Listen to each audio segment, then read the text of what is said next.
This conference will now be recorded. This conference will now be recorded.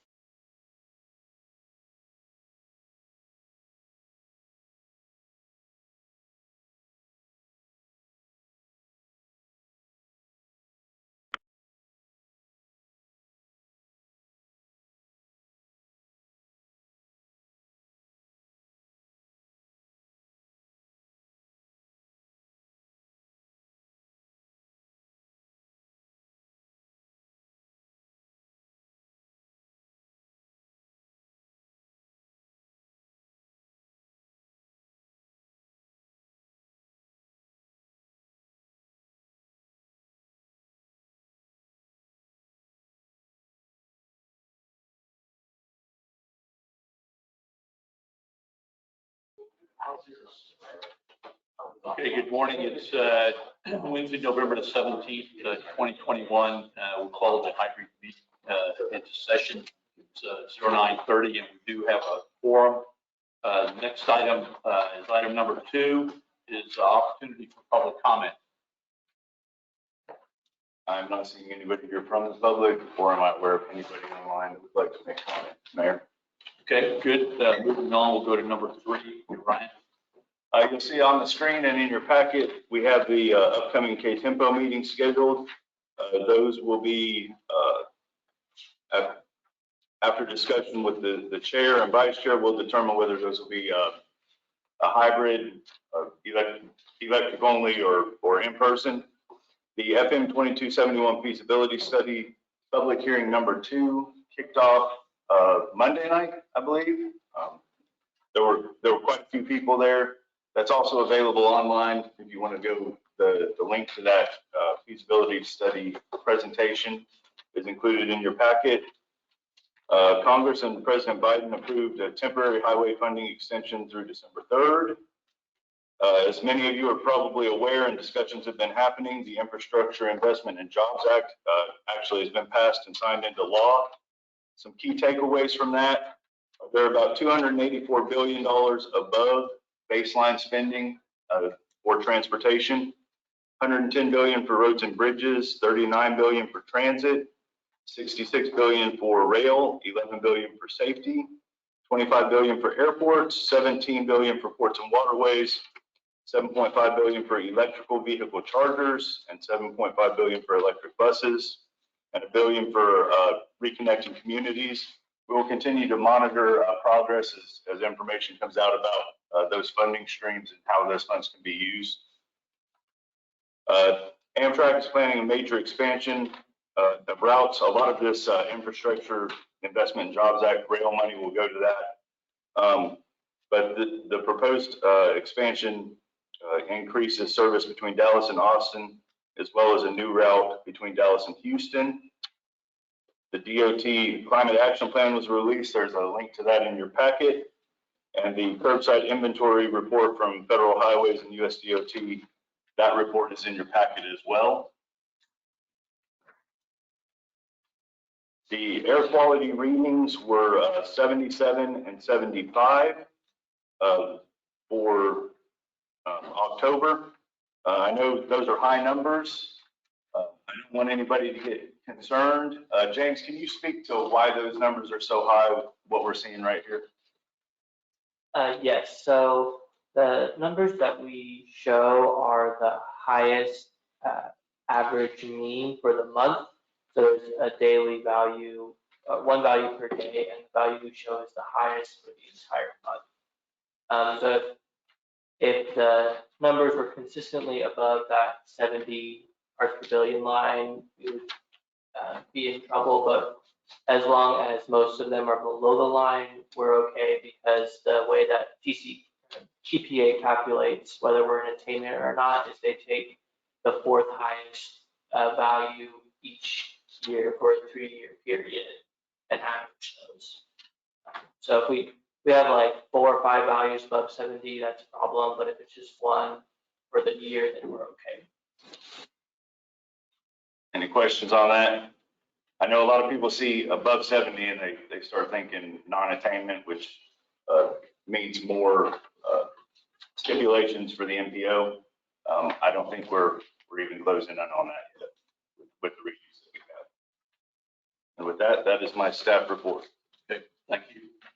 Next item is item number 4 regarding approval of the minutes from the October 20, 2021 meeting. Move to approve. Okay, motion from Mayor Zagara and second from Mr. Everlaw. Any further discussion on the item? Okay, all those in favor, please raise your hand. All those opposed? The motion passes unanimously. Next item is item number 5, and again, that's Judge. That's going to be James. James, sorry. But just so everybody's aware, we visited this last month. K-Tempo received $2.162 million in additional Coronavirus Response and Relief Appropriations Act funding. That's going to be Cat 7 funding, and James has drafted and provided 2 scenarios for possible action by the board, and I'll let him present on those 2 scenarios. Thanks, Ryan. I'll show, this is the scenario that, this is the second scenario that we drafted, and this is the one that TAC recommended.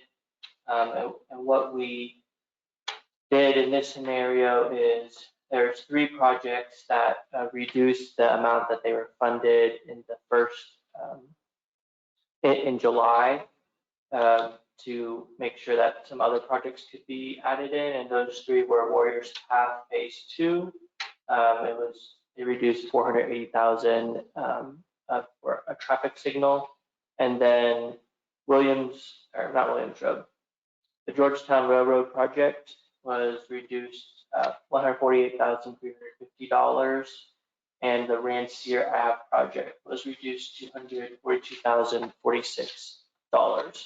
And so the first thing we did was we added those funds back to those projects to make them their full original requested amount. And then the leftover money, and I'm sorry, I don't have the other scenario pulled up, but in the first scenario, we added all of those leftover funds to the first project in the long range livability section, which was the East 6th Ave project in Belton, and the number was around $1.38 million. In this scenario, we moved the Williams Road sidewalk project from the long range, where it was the number 2 project, into the tip for a cost of $517,000. And then the rest of the funds were added to East 6th Avenue. And you'll notice that it's a little small, but on the far right hand, the total is 1.38 million, which is the same as they were received in the other scenario.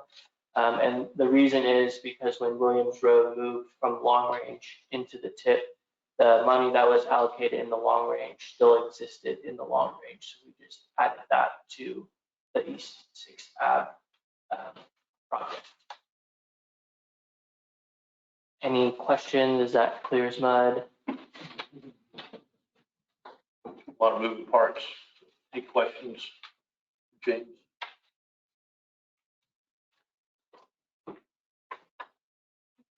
And I did discuss this at the last meeting and recommended approval of the scenario D2 whole projects and Williams Road. Action we need is to approve a proposed funding scenario. Mayor. Okay, good. Any other questions or any other discussions on the item? Do we have a motion? I'll make a motion to approve scenario D2 whole project plus Williams Road. I'll second that. Second from Mr. Listed. We have a motion and a second. Any further discussion on the item? All those in favor, please raise your hand. All those opposed? So, it passes unanimously. Okay, number 6, I understand that's been tabled to next meeting. Correct. The presenter wasn't able to make it today, so that will be on the December agenda. Okay, that item was regarding Highway Safety Improvement Program, HSIP HSIP call FY 23 through 25. Again, we'll be looking for that in the future. Moving on to item number 7, and again, it's Judge Miller, discussion item regarding the Bell County Habitat Conservation Plan, DCP. Well, I think most of you have probably had some exposure to this, so I'll make this relatively brief. First thing I did want to touch on though is because I think it's fundamental to the whole thing is like, what is karst? What does this whole karst piece of this thing mean? The karst topography is defined as landscape that is characterized by numerous caves, sinkholes, fissures, and underground streams. No one has actually said it, but I equate it on a grand scale to like interspace caverns or longhorn caverns. That would be like a massive karst feature from an underground standpoint. And with that, what we found in some information I'll show you in just a minute is that the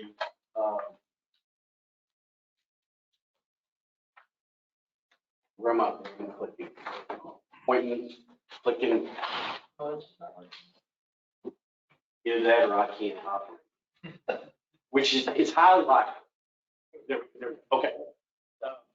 So what we're going to see here in a minute, though, is these features are very common to limestone formations, and the I-35 corridor, really from Bexar County all the way up, extending into McLennan County, and then I'm not sure exactly how much further. I'm sure it's into Hill County, but there is a ridge that's kind of a leading edge of a shift in geology, if you will, for the state, where there is just a limestone ridge is the best way I can put it.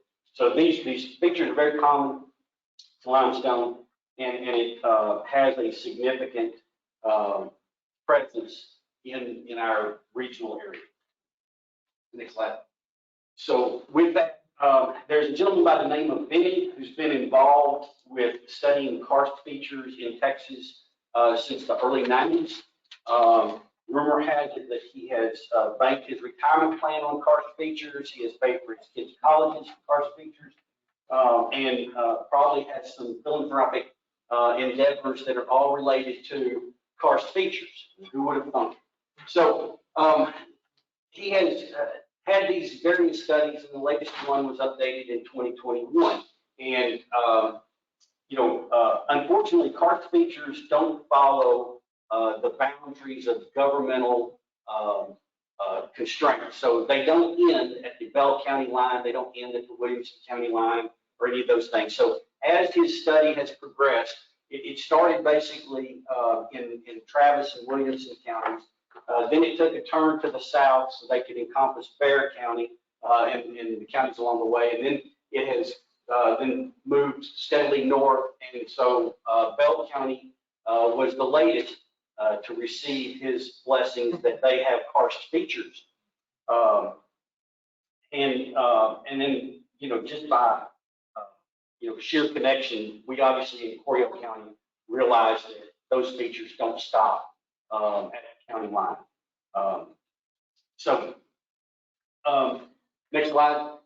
So what we kind of believe, a little bit of predictive analysis, is this is what it looks like in our immediate area when we talk about Bell and Corio County. And not all of these areas have been studied specifically, but you can kind of make the connections. And the dark outline area is Fort Hood. And one of the things that makes this habitat conservation plan and important in my mind is the environmentalists that go in to study these areas have to have access. Fort Hood is federally owned, therefore they are going to have freedom of movement and freedom of access at a level that is unprecedented in any of the previous studies that have been done. And in fact, there's a contractor right now that is looking for various species of troglodytes. It's Judge Blackford's word. I like to plagiarize him.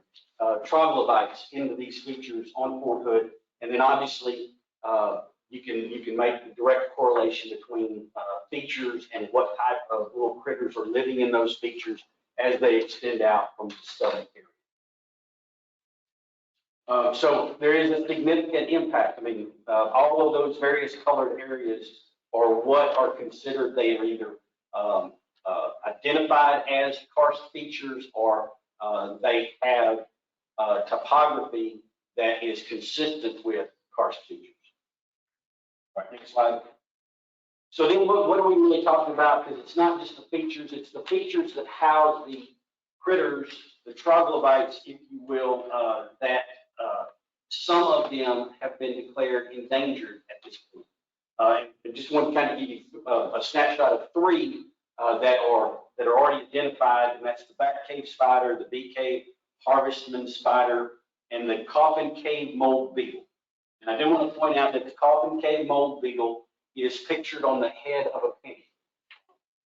So that is what they're looking for when they do these. You go into these features, you know, and kind of, and then it doesn't end with just this, because the habitat conservation plan in its entirety obviously will cover the karst species and karst features, but we're also going to look into you know, airborne creatures. You know, we still have the yellow-cheeked warbler, the black-cap vireo is on that list. We in some discussions with U.S. Fish and Wildlife Services, it's very probable that the monarch butterfly will be listed as an endangered species in the near future because of their reduced numbers. And then if you followed along, there is an application currently pending, I think with U.S. Fish, or U.S. Fish maybe is the one that filed it, that the watershed areas of the Little River, the Brazos River, the Lampasas River are all identified as being listed as critical habitat for various aquatic animals. I know in Corio County in the past, we've dealt with I believe it's the pimple-back freshwater mussel and its impact. So what I'm getting at, without trying to be too long-winded, is a habitat conservation plan, although the big focus on it is going to be on these karst features, it will in fact encompass all, not all, as many probable listed species as you know, our hired firm can come up with, so that we have a risk mitigation plan. And that's really what the overall intent of a habitat conservation plan is. So next slide. So then really what is a habitat conservation plan? Again, I plagiarized this from Judge Blackman's. Many of you have already seen it. I won't believe you by reading that to you. But I look at it as it's a land bank / insurance policy / risk mitigation plan. That's kind of the layman's terms for it, because what it will allow us to do is, in the event that we have a project, and I say we because it will have a significant impact on our transportation project. So if there is a project that encounters a area that has been identified as critical habitat, this plan will allow us to use and to apply for an incidental take permit, and the incidental take permit is then utilized under Section 10 of the Environmental Protection Act, and then there's some land swap and some land reservations put aside, so that you're saying, okay, I'm going to disturb this habitat, but I'm setting aside habitat over here that will not be disturbed. That's the layman's terms as best I can put it. So what's the impact to Killeen-Temple overall? Well, from some discussions with TxDOT, environmental, as well as U.S. Fish and Wildlife, we believe that the projects that are scheduled to let from now till 2023 are relatively safe. I mean, there's no guarantees, but those are typically pretty safe. Beyond that, is going to be speculative, because that will be about the time frame that it would take for the extended environmental studies to go on and for them to then apply for critical habitat protection with the federal government. So, and we believe that in the development of the habitat conservation plan, it's going to be about a 2-year process. So we're instead of being behind, I think we're right there. Certainly not ahead of the environmentalists, but we're in a really good position overall. I mean, I really do feel comfortable about that. And I will applaud Judge Blackburn and Bell County for initiating this and pushing it as hard and quickly as they have, because that's what's enabled us to stay, kind of lockstep with the environmental movements. So obviously you will have environmental impact study will become a more critical piece of any of our ground disturbing projects. Obviously, that would lead to construction delays.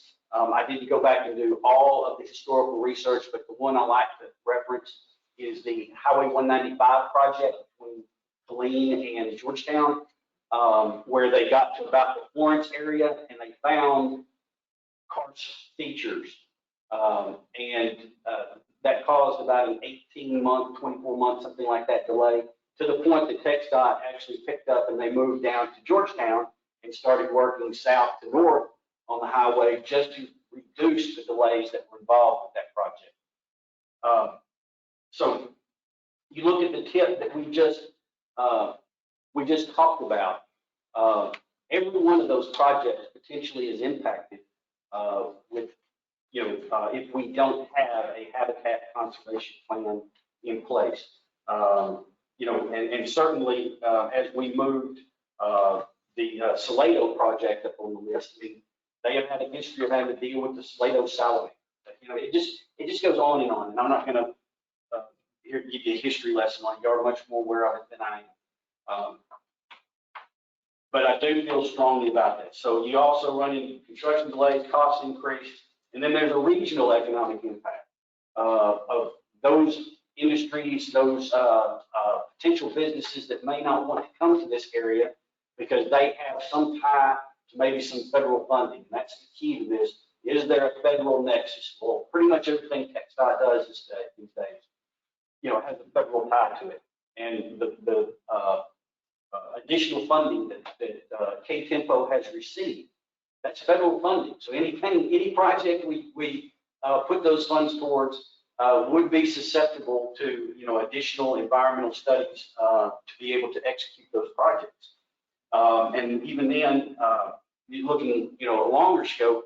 And Ryan just mentioned earlier that Amtrak is looking at expanding services between Dallas, Austin, and San Antonio, which is along the I-35 corridor, which happens to be on the ridge of this limestone formation and these karst features. So I'm very passionate about it, and I think it is prudent and responsible for K-Tempo to be able to support this endeavor.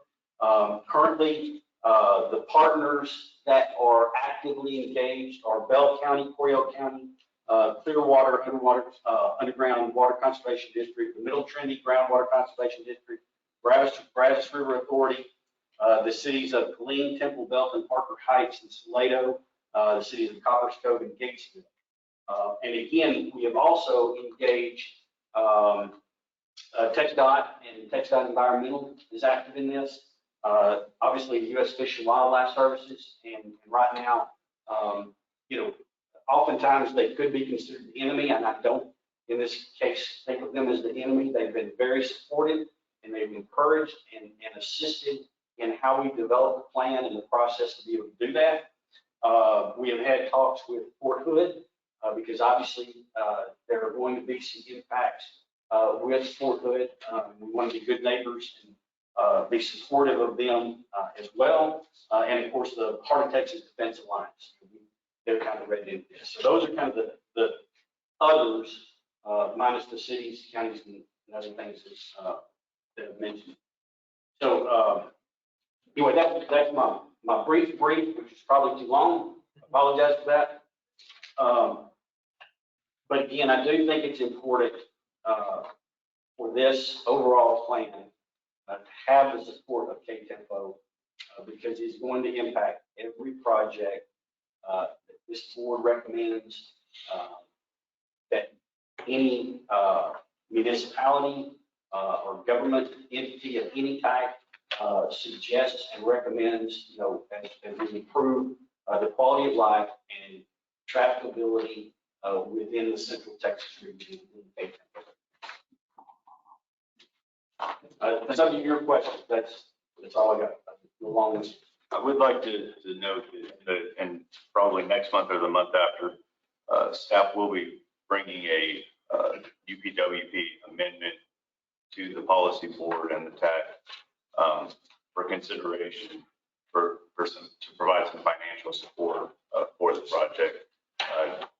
And talking with Judge Blackburn, it doesn't look like it would be more than like $15,000 for K-Tempo to financially provide support, and of course some staffing and providing input for the plan. Appreciate it. I know when this first came out, I mean, we were just kind of trying to figure out what we were going to do. We didn't know the impact that it would have on all of our cities, all the trans. But with this presentation and everything and what you guys have been doing, I think that you guys kind of jumped ahead, made us feel a lot more comfortable. As I know I've had conversations with General White when it first came out, and he was concerned about it. But I think you guys really taking the bull by the horn and made it a lot smoother, hopefully here in the near future. Appreciate it. Thank you, Mayor. I mean, from my standpoint, I'm riding the coattails of Judge Blackburn because really he has recognized this, and I do want to highlight that he deserves credit. But also, all of the cities and municipalities, all the entities that are supporting this is truly a credit to a regional effort. I mean, and I didn't get into this. It's not necessarily worth. It's really kind of unprecedented. Most of the habitat conservation plans that are out there that we have seen, the Williamson County, Travis County, are a single entity plan that might have a partner or two involved. But to have two counties come together because we understand the regional connectivity and to have the support of the municipal districts within those individual counties, really, I think that's one of the things that has piqued U.S. Fish's, interest in this is that they haven't seen that cooperative support ever. So I appreciate all the argument and support of this. Great presentation. I'll just ask, are we on track to still make the application for the next cycle of funding? I know we were trying to get done by the end of this year.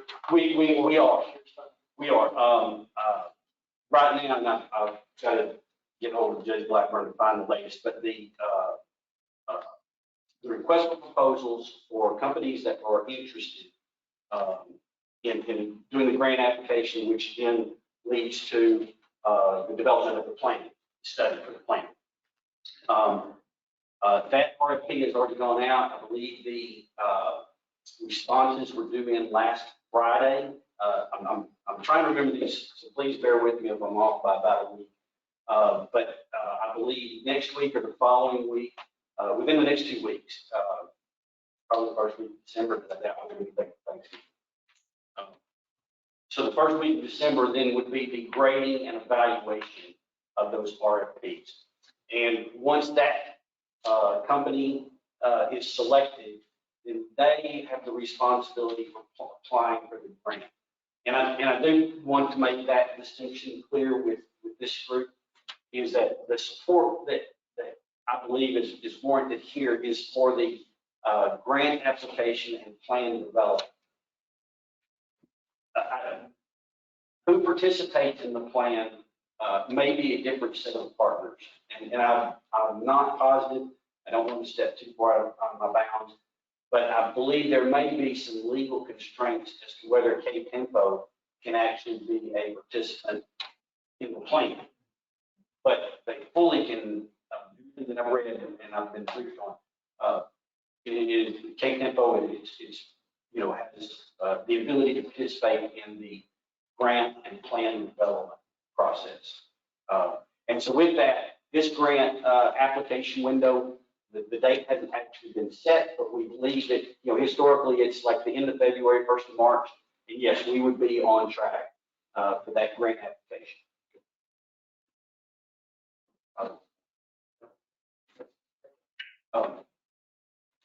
Anything else? Okay, thank you, Judge. No, thank you all. Okay, next item is item number 8, Mr. Nelson. We have not received any public input today. Okay, so that takes care of 8. And next is number 9, number of comments. Do we have any number of comments? Temple's been working on our mobility master plan for the past several months. We had our first public meeting virtually last spring. The second public meeting is going to be scheduled for January 19th. It'll be primarily an in-person meeting for those folks that maybe don't have the latest technology, just prefer to come speak in person. So we'll have a presentation and there'll be a listening session. You know, what we've done with the plan so far, what we've learned, what the next steps are, and just generally what we think of already doing transportation city. That'll be at the Wilson Park Rec Center, January 19th, 5:37. Public's invited. Thank you. Anybody else? Any other comments? The one thing I have, I forgot to mention during staff update is our new employee back there, Dominic. He's been here just a few weeks. Questions or anything, he also, in addition to transportation, he also does a lot of the economic development planning. Okay, anything else? On item number 10. You can just adjourn. We don't. I know that's what I'm looking to do.